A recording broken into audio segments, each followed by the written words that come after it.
Guys, this is going to be a fun episode with my friend Cody Nelson, the optics manager at GoHunt.com Gear Shop. Before we start this episode, I want to thank the sponsors of this podcast. I want to thank GoHunt.com, the Gear Shop, the optics department, and I want to remind you that Cody Nelson that you're about to hear is happy to field any questions that you have in regards to binos, spotting scopes, tripods, glassing techniques.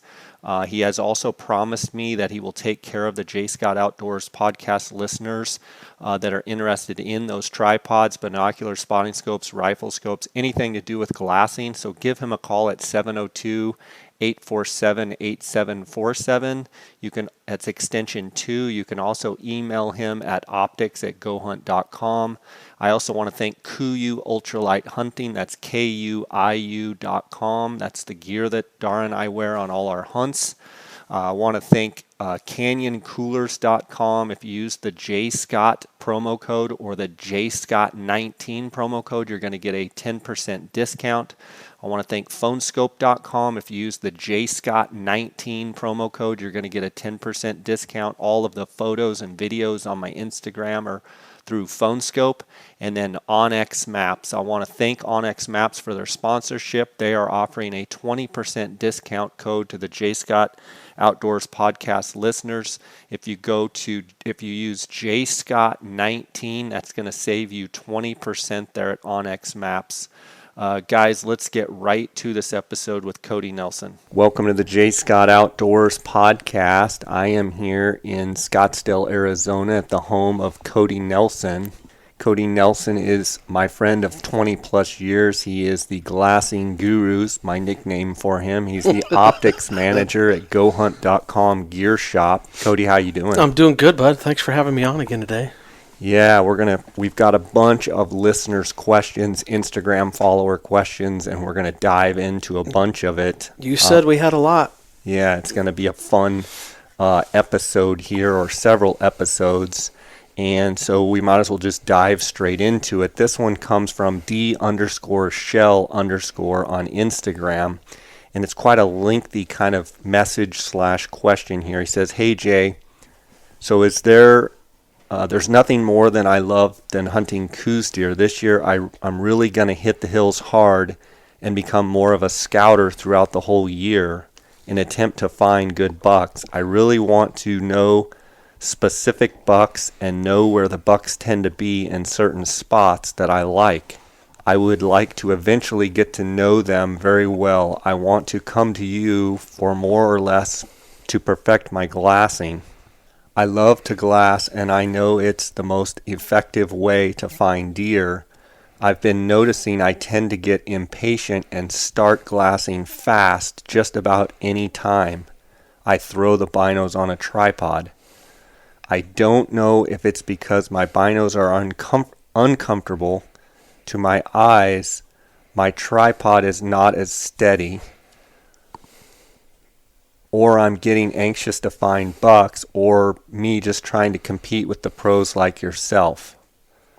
I'm just curious if I'm putting too much thought into it, or what would be like some feedback you can give me from someone I know that's successful. I'll be listening, thank you sir, and also since Coues deer are primarily what I choose to hunt, but I also like to hunt muleys and javelina with a bow. My question is, should I get a pair of 10x42 Swaros before the 15x56 Swarovski? I already have a pair of 15x50 Vortex. Not the best pair, but I've had them for a long time, haha. And I'm open to any advice to becoming a better Coues deer glasser." Well, there's a lot right there. Yeah. I mean, there's a lot right there to dive into. The very first thing I would say is, for one, thanks for coming on, Cody. Thanks for sharing your expertise. We're going to dive into this question. It's fairly lengthy, but here's someone that wants to become a better Coues deer glasser.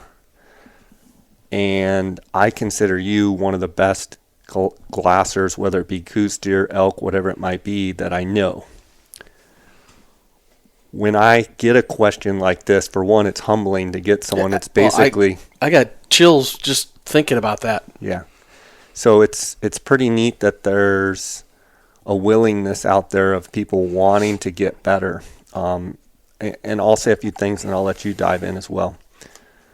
First and foremost, I would say that everybody has a point where they want to get better, and you're either getting better or you're getting worse. I just don't think you stay the same. So first, the desire to want to get better is a huge part of it. And I think you can have all of the best equipment in the world and be a horrible glasser. I think you can have mediocre Absolutely. gear and want to be a good glasser and be a better glasser than someone's, ever since I've grown up, whether it be tennis rackets, golf clubs, skiing. I mean, I grew up in a fairly humble, moderate house where we couldn't afford everything under the sun. And I always know that desire to want to be good at golf, at tennis, at skiing, at football, at baseball, that's a bigger part than the gear that you have. With that being said, if you can take that desire to want to be good and couple it with good Absolutely. gear, I think you can move leaps and bounds in your ability. Absolutely. But I also think that, having the desire to get better, and then he has some self-awareness here that he understands that he's maybe glassing too fast. And then he's wanting to know, am I just panning too fast? Am I missing things? So there's a lot to go over here. And, I would say that you want to buy the best equipment that you can afford. And I even say buy the equipment that maybe you can't afford, but you're going to use it for a long period of time. Right. So a lot of people, I think, ask me the question of, well, should I get, this brand or this brand? And I tend to say, buy the best you can buy. Take it as a long-term approach, that if you buy the best you can afford, or maybe that you can't afford, and you're going to have it for a good period of time, it will work for you, rather than buy something that you can easily Absolutely. afford. Yeah, no. And then 3 years later, although Cody's in the business of selling optics, you've been in both situations where, maybe you couldn't afford this pair, and now maybe you get to a position where you can now afford something higher. But if you can always get the best, you're probably gonna do better when you couple that with the desire to want to be better. Well, I think, first of all, the question, and it's fun to hear that and to see the enthusiasm, because no matter what, you take a guy like that, I don't know if he's older or younger or, whatever he is. I don't know if he said his age, but I mean, that to me is half the battle, that he's enthusiastic about it. And he realizes that maybe he's not the best. And I kind of want to, like, a couple things that he said in there is like, the first thing I would do is stop competing. I'm not telling him not to have fun and not try to be better. But, unless, you're a guide and you're out there 80, 90, 100 days a year and you're, burning every cent you can afford to drive and do all that, you know what? You're chasing something that is pretty hard to chase. So I would take the enthusiasm for the love of what you're doing and the fact that you like finding game, and let that fire burn in you. I don't care whether, somebody else is killing big bucks, or that's all great. And I think that's, you should always applaud that, as long as, those guys are putting in the effort too. That's awesome. But I would be more measuring, against myself than I would, stop worrying about, I think he said, I'm competing the pros like you, and I just think that worry more about yourself and the things that you can control, because, look, I don't get out as much as I want to, but yet, we get to help people and I get to go out last week, and I I haven't been out in a month now, and we glassed up 13, 14 deer, 3-4 bucks, saw 3 bulls, a coyote, a covey of quail, and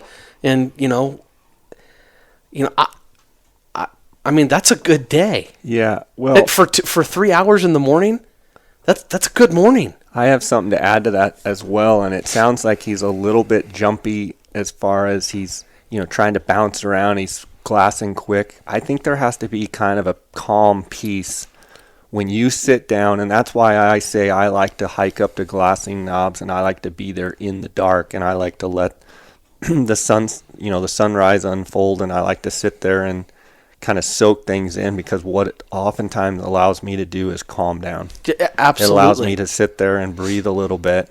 Well, you burn some of that anxiety, that anxiousness. Yeah. I mean, even if it's a big ram that we've found the night before, or a big buck, or something that we know is there, it's always nice to get and sit, right, and breathe and relax. Yep. And then let your put your eyes in the binos and then go to work. But if you are getting up there and you have that anxiousness and you have that, it's not a nervousness, but if you're all amped up, you're more than likely your brain and your eyes are not going to process what you're looking at. So you have to have a calmness and a confidence that you're always glass with confidence. It's I went out with a guy this weekend, Brad, and we were talking, and he was asking questions, and he's like, well, when do you know when to give up on a spot? And I'm like, sometimes you just got to put the time in. Like, you can't. The most valuable thing I have in life is my time. I got a wife, 3 kids, 2 dogs, and I'm running an optics division of Go Hunt, and I've got family and friends and people with and I want to do it all. But at the end of the day, I can't. So, you got to maximize what you're trying to do. And if you can spend as much time as you can, behind the glass, let your eyes do the walking, and do all of those things. The thing that I would tell him, that there is a time to power glass, and there's a time to be more methodical and slow down. For instance, the other day, we started, there was no deer movement first thing in the morning. I mean, and I'm talking pre-dawn, pre-sunrise. Well, my gut instinct with a full moon that had been blaring the last couple days was to slow down, because the deer are not moving. It's 19 degrees or 18 degrees where we were sitting. That just told me, you got to listen to everything around you. What's the weather doing? Is the sun up? How cold is it? What do the bucks do when it's that cold? So you start putting all that together, and the guy I was with that day, Brad, I mean, he was just soaking it all up, like, why are we sitting here versus over here, and what do you do? And as the morning kept going, he kind of just realized that there's, there's just kind of a method to it, and some of that just comes with experience of knowing, hey, whoa, I need to pump the brakes a little bit on this deal and slow down, because I'm not seeing the deer in the normal little spots that maybe I've seen them in before. And as soon as we started to slow down, yes, the sun came up, things got a little warmer, but then that's when the deer started to stand up. They weren't just, it wasn't that immediate sunrise and the deer just were, coming out of the woodwork there. Well, and I think you have to understand that there's so many factors, especially when he's talking coos deer. He says he likes to hunt coos deer. They're so finicky. A little bit of wind chop, a little bit of cold. They are thin-skinned. I mean, you hear, they're, prime time. Well, sometimes prime time is 11 to 2. Exactly. I mean, if it's very cold, if it's very windy, if you had a rainstorm, I mean, they're going to hunker up. I mean, so you always go and glass with confidence, and you always go and glass with anticipation that you're going to find what you're looking for. But what I do when I'm not finding things is I typically tell myself, slow down. Exactly. Especially with coos deer, slow down. But even with elk and deer and sheep, like, pick it over. slow down. Yep. And I tell myself almost every glassing session, slow down. Well, literally, if there's one thing to tell people, that's the discipline. Right. Because we all think, well, if I go out today and I don't see anything, like it's a wasted day. Well, I beg to differ. It's a process, but I've always, I don't know. I mean, it's tough to tell guys that, but if you're in an area that you've seen deer before, the bucks are going to be there. You may not find a giant buck every time you're out, and that doesn't happen every time you're out. But like he's wanting to get better at coos deer hunting. The best way that I do it, the best way that I know how, is to put my time and put my butt on the ground, watching a good area, right, and spending the time behind the glass. Yeah, and I think even when you're behind the glass and you've gotten to a position and you think you're in a good spot and you should be seeing stuff and you're not seeing stuff and you're like, I need to move, what I typically do is I look at my watch and say, I'm going to give it 30 more minutes. Right. I usually add a half hour. Even when I just know I need to move, I usually say, start over. Yeah. Hit it again. It's almost like playing a game with yourself. Just like, literally time it on your hit it again and on your give phone. It 30 more minutes. Yep. I can't tell you how many times I've just been panning, looking, boom, there's a buck. He might be standing there and I go, how did I miss him? Well, I missed him because my brain was going, do I need to get out of here? Are there bucks here?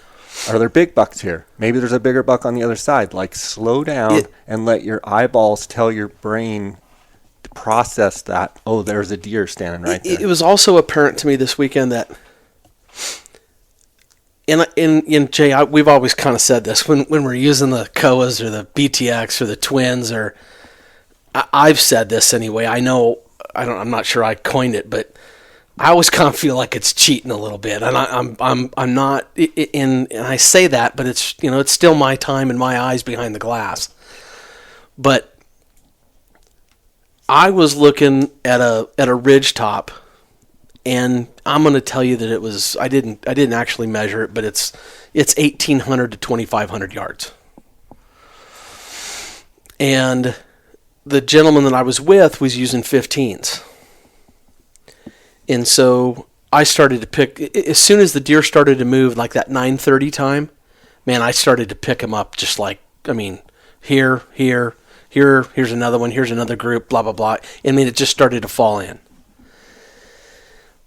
What I figured out is that when you're teaching somebody or you're helping somebody and he's using those 15s and you're looking basically, I'm looking through 30 power, he's looking through 15 power. Half the power.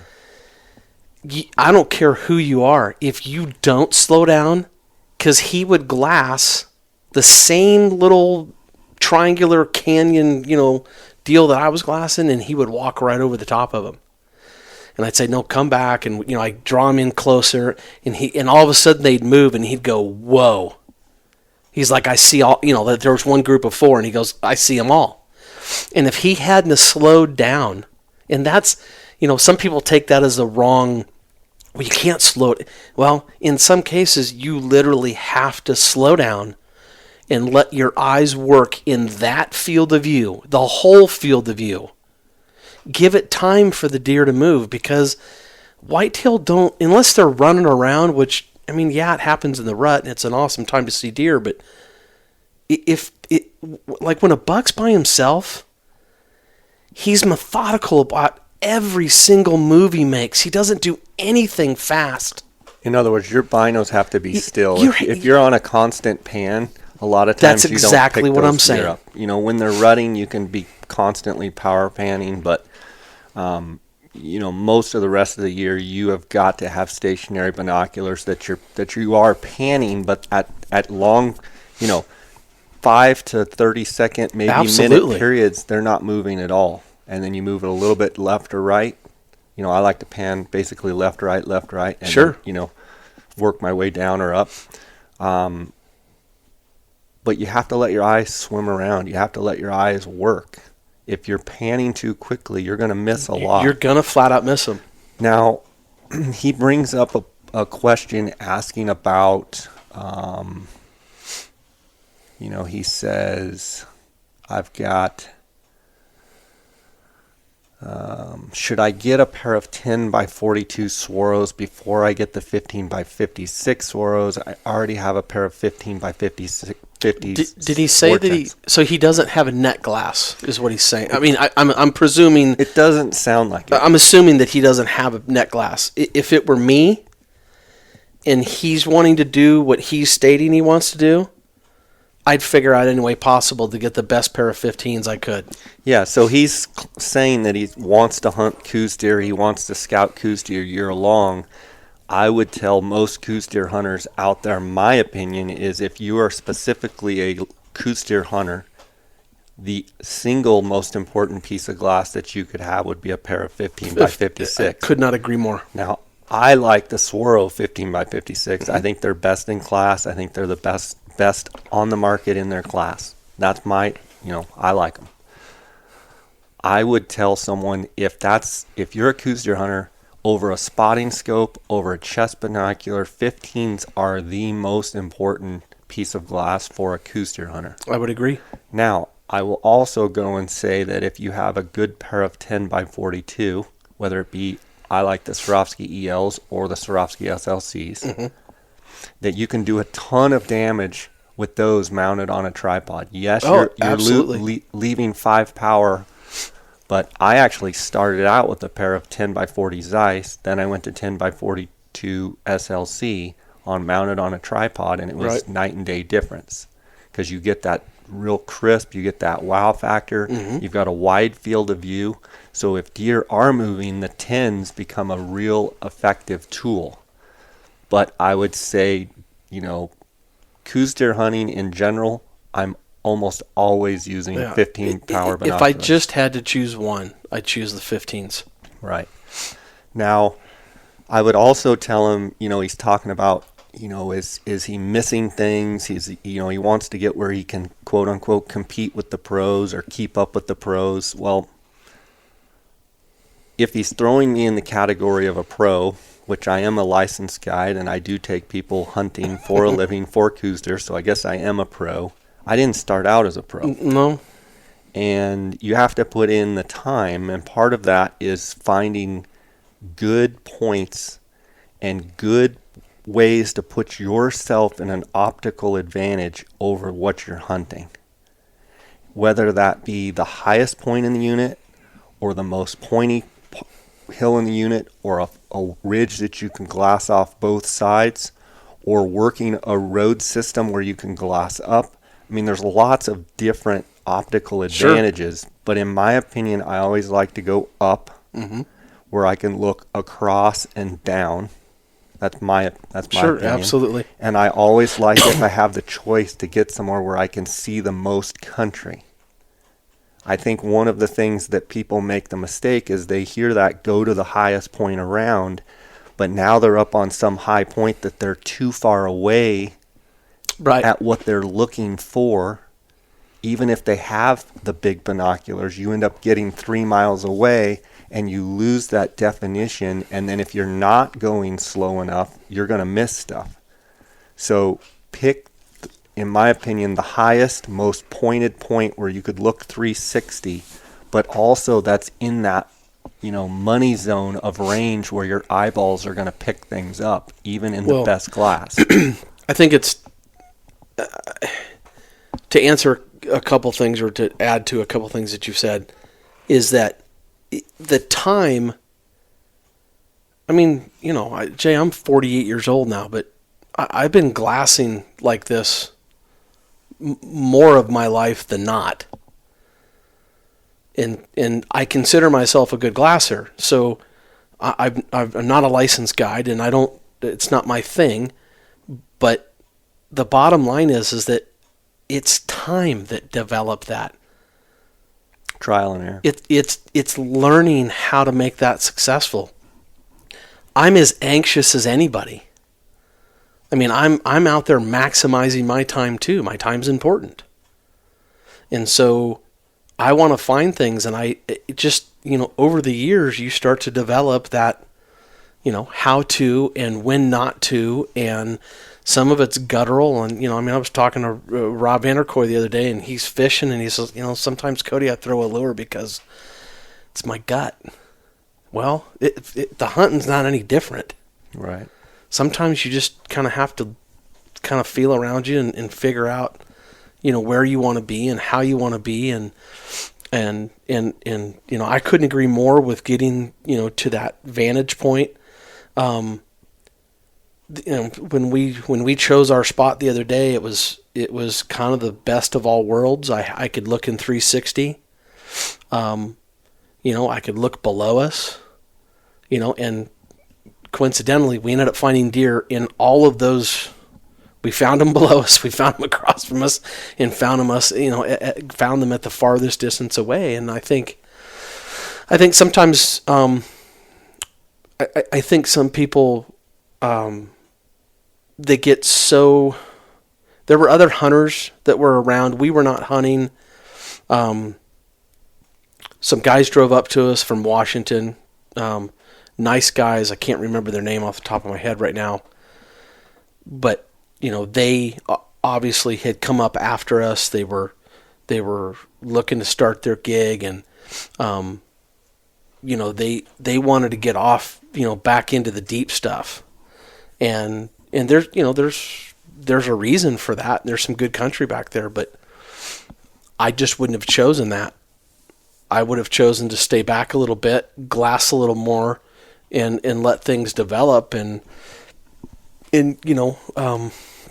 we just do things differently. I hope those guys were successful that day, and wish them the best. And but I just know how I would have done things differently that morning, having them come in when they did, and I just would have been a little different. And that's, obviously, again, it comes with time and experience. Yeah, and everybody has their own style as well. Exactly. He mentions that he likes to hunt mule deer and javelina with his bow. Should he get a pair of 10 by 42 Swaros before he gets the 15 by 56? I think the thing he's got to look at is, what does he want to do most? If he can only afford one pair of binocular and he's going to want to have a chest binocular, then he's going to have to go with a 10 by 42. But if he's a serious Coues deer hunter, I think going with the 15s, but you can't handle very well 15s. So, if he's got maybe a cruddier pair of chest binocular, if that's even a word, cruddier pair, he can do most javelina stocks with those, and he can do most mule deer stocks with those. But if he wants to get serious about glassing 365 days a year, or a lot of Coues deer throughout the year, 15s are by far the way to go. I would always put my money towards the glass that I'm going to use the most. I use the 15s on a tripod, or 12s to 15s, and there's some 18 powers out there. But my point is that anything in that 15 power range, because I want the best glass that I can afford for the longer distances, because it matters the most.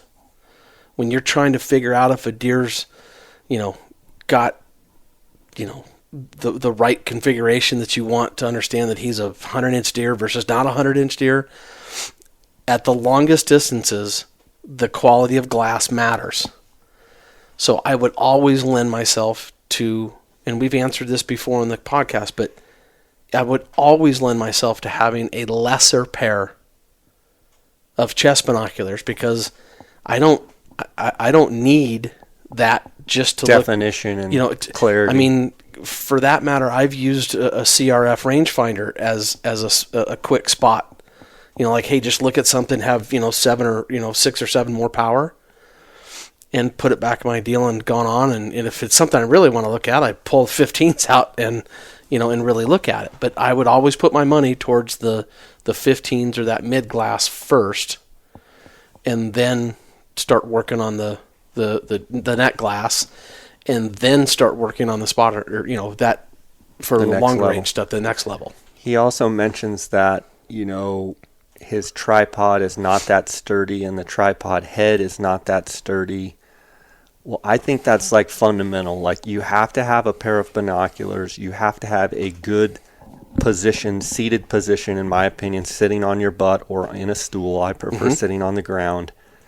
But I would take care of the tripod very first and foremost, because it has to be a platform that is stable. Sure.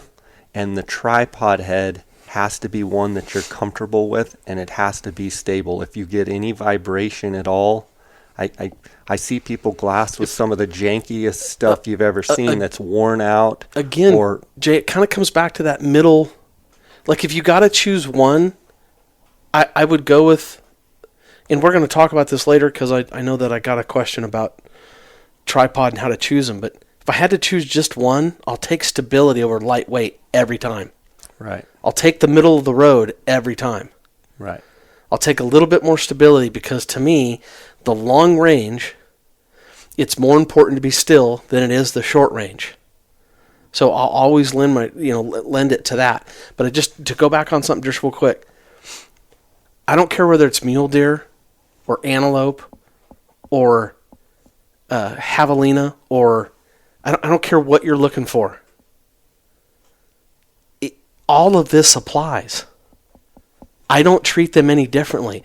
The mule deer, I can say, I think tend to be more nomadic than the coos deer do.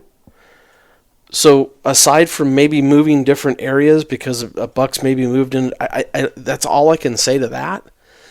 But all the glassing rules apply. Mm-hmm. So but back on the tripod deal, you gotta have a good tripod. It's gotta be stable. Stability over stability every time. You can't have vibration, and that goes with the legs and that goes with the head. Like you can't have great legs and a crappy head. Right. You can't have a crappy head, and you can't. It's got to be a good tripod. Yep. It's got to be stable.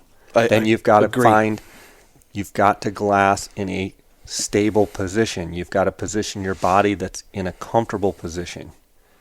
You've got to make every advantage for yourself that you can. You've got to be comfortable. You've got to be calm.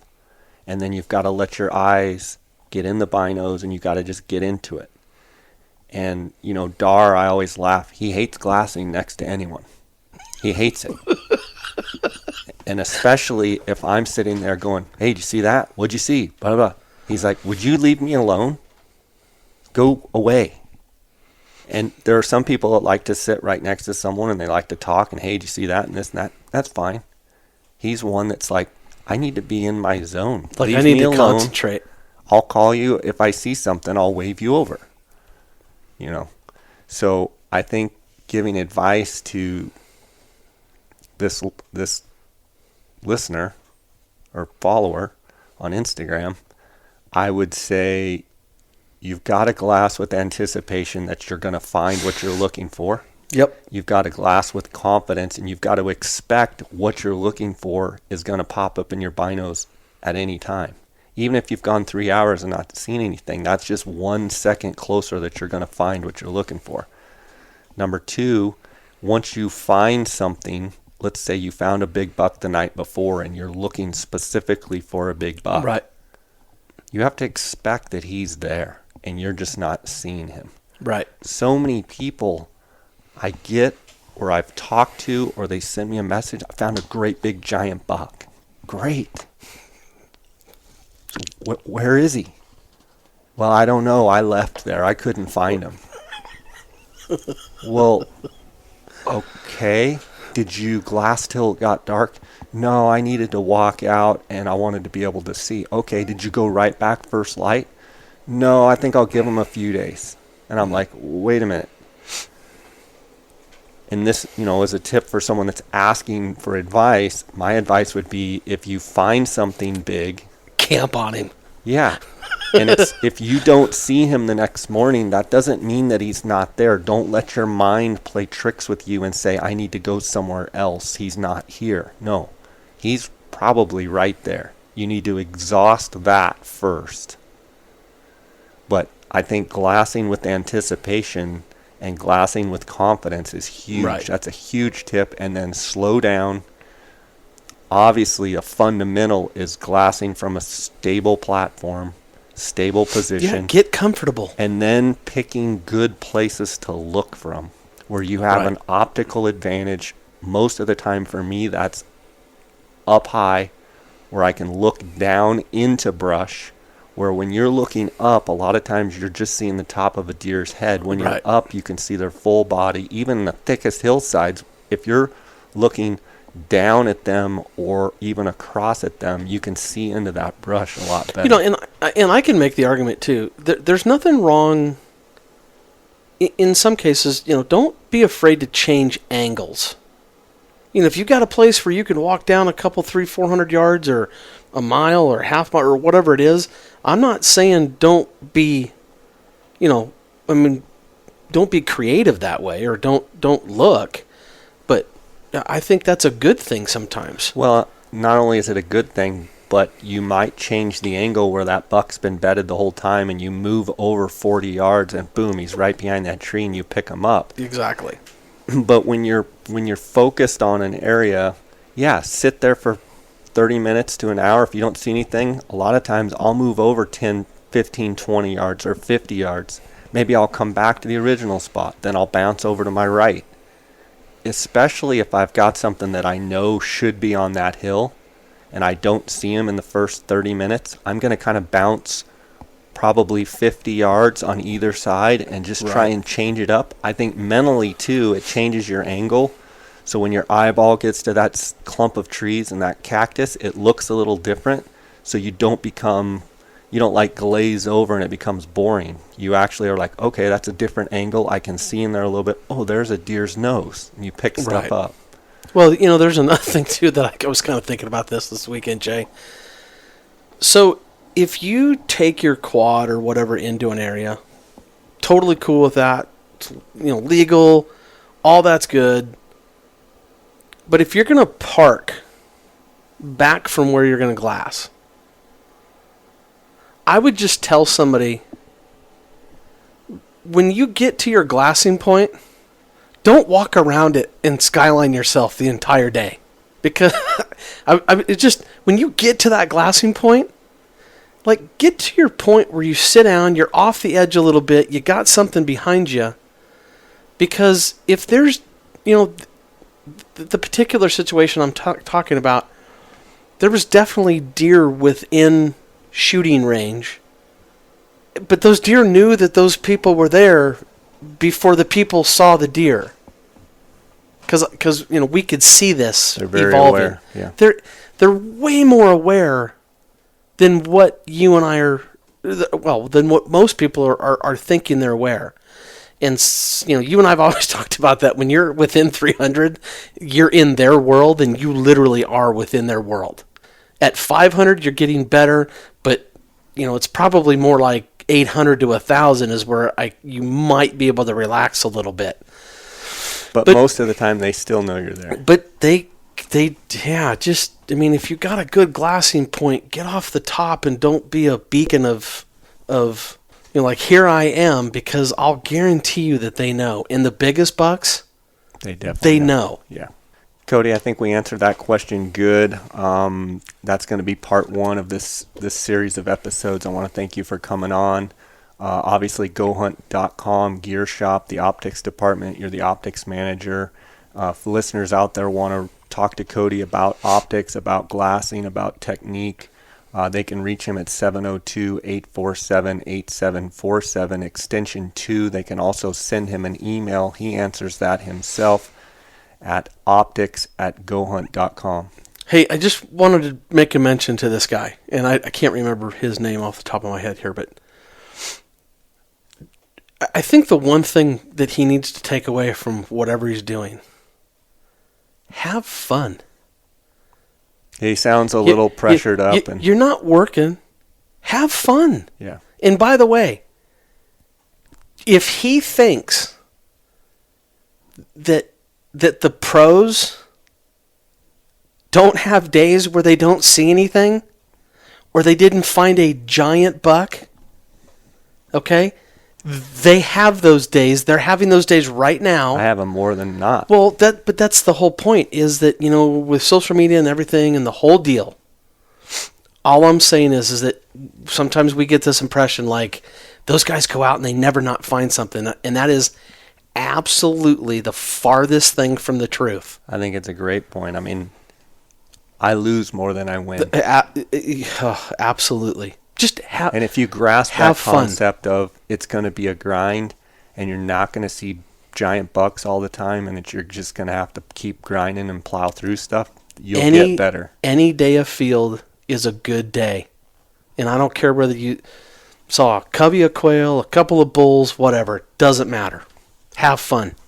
Good stuff. Good stuff, buddy. Thanks for having me, Jay. I appreciate the opportunity, as always. Thanks for coming on.